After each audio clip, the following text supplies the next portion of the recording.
ஆனால் ஒன்றை மட்டும் கூறிக்கொள்ள ஆசைப்படுகிறேன். முதலில் இங்கு கூடியிருக்கும் கோடிக்கணக்கான தொண்டர்கள் அனைவருக்கும் என் இனிய தைத்திருநாள் பொங்கல் வாழ்த்துக்களை கூறிக்கொள்கிறேன்.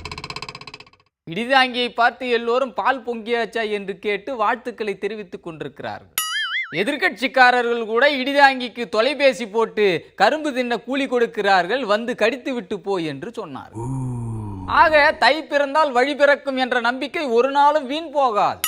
இடிதாங்கியும் தை வந்து விட்டது என்றாலே அதிகாலையில் எழுந்து ஆனந்தத்தில் தையா தக்க என்று குதிக்க தொடங்கி, தை பிறந்தால் எப்படியாவது வழி பிறந்துவிடும் என்ற நம்பிக்கை தான்.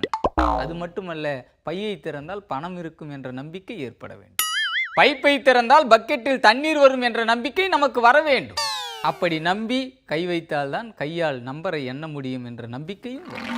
மாவிலை தோரணம் கட்டி மாக்கோலம் போட்டு மஞ்சள் கட்டி மண்பானையில் பொங்கல் வைப்பதில் இருக்கும் ஆனந்தத்தை இடிதாங்கி வேறு எந்த விழாக்களிலுமே கண்டு.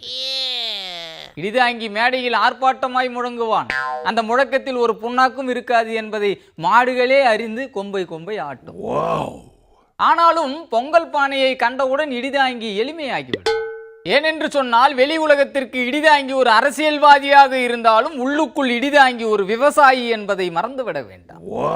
அப்படி என்றால் விவசாயி சாயும் போது மட்டும் இடியை தாங்கி பிடிக்கும் குணமுள்ளவன் விவசாயிகளை தாங்க முன்வர மறுப்பது ஏன் என்று கேள்வி கேட்டு தர்ம சங்கடத்தில் கிடத்துகிறார்.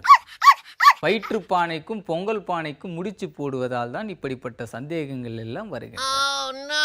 வாடிவாசல் திறக்கும் கடைமடைக்கு பாயும் நீருக்கு தடை வந்தால் பகை உடைப்பேன் என்றெல்லாம் உருமத்தான் வேண்டும்.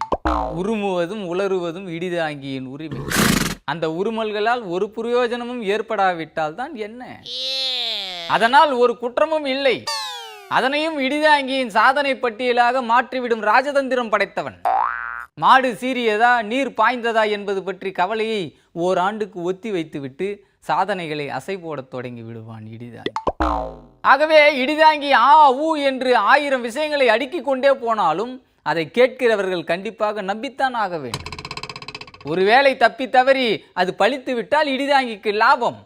அதே சமயத்தில் அது நடக்காவிட்டால் இடிதாங்கிக்கு நஷ்டம் என்று தயவு செய்து நீங்கள் நினைத்து விடக்கூடாது. ஏனென்று சொன்னால் பொங்கல் ஒரு முறை மட்டும் வருவது அல்ல, அது ஆண்டுதோறும் வந்து கொண்டிருக்கிறது என்பதை நீங்கள் மறந்துவிடக்கூடாது.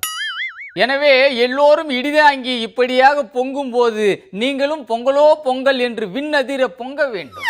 நகரங்களில் பானை கிடைக்காதவர்கள் குக்கரில் பொங்கி குக்கர் விசிலோடு பொங்கலோ பொங்கல் என்று சுதியை சேர்த்துக்கொள்ளும். குக்கர் இல்லாதவர்கள் கூகுளில் இடிதாங்கி பொங்குவதை பார்த்து விசிலடி.